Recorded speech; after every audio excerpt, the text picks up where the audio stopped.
जिसमें अशुद्ध आत्मा थी, कब्र से निकलते हुए उसे मिला। आगे, वह कब्र में रहा करता था, कोई उसे साकलों से भी बांध ना सकता था, क्योंकि वह बार बार बेड़ियों को साकलों को बांधा गया था और उन साकलों को तोड़ दिया, बेड़ियों के टुकड़े टुकड़े कर दिए थे। कोई उसे वश में नहीं कर सकता था। उस व्यक्ति के अंदर ऐसी दुष्ट आत्मा थी।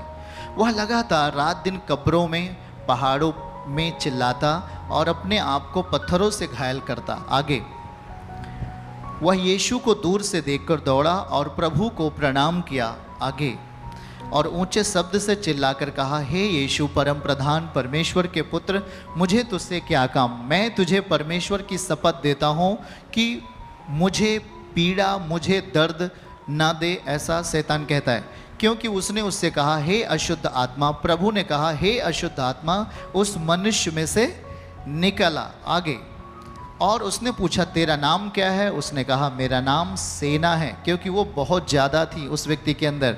ओके, और उसमें से उसने विनती की कि हमें इस देश के बाहर नहीं भेजें, पर कहाँ भेज दें? मुझे उस पहाड़ पर सुअरों का एक झुंड है, वहाँ पर हमें भेज दीजिए। और फिर लिखा है कि उन्होंने उससे विनती करके कहा, मुझे सुअरों में भेज दो और हम उनके भीतर जाएं। सो उन्हें प्रभु ने आज्ञा दिया और वो अशुद्ध आत्मा निकलकर सुअरों में जाकर बैठ गई। और वो बहुत झुंड, और लगभग 2000 का था सुअरों का झुंड।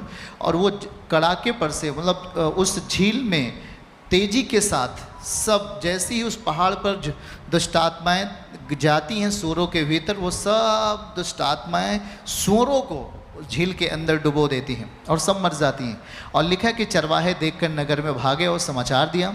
और फिर लिखा है कि 15 में जो हुआ था उसे लोग देखने आए, यीशु के पास आकर उससे विनती की, जिनमें दुष्ट आत्माएँ थीं और जिसमें सेना समाई थी। कपड़े पहने और सचेत बैठा हुआ व्यक्ति को देखकर सारे लोग डर गए। कहिए आमीन, हालेलुया। याद रखना है कि हमें कैसे व्यक्ति के बारे में पढ़ा है जो वचन से चंगा हुआ। कैसे चंगा हुआ है? उसे बड़े बड़े मोटे मोटे साकलों से बांधा गया, पर लिखा है कोई बांध नहीं सका, सब साकलों को तोड़ डालता था, लेकिन वचन गया उसके पास। आमीन।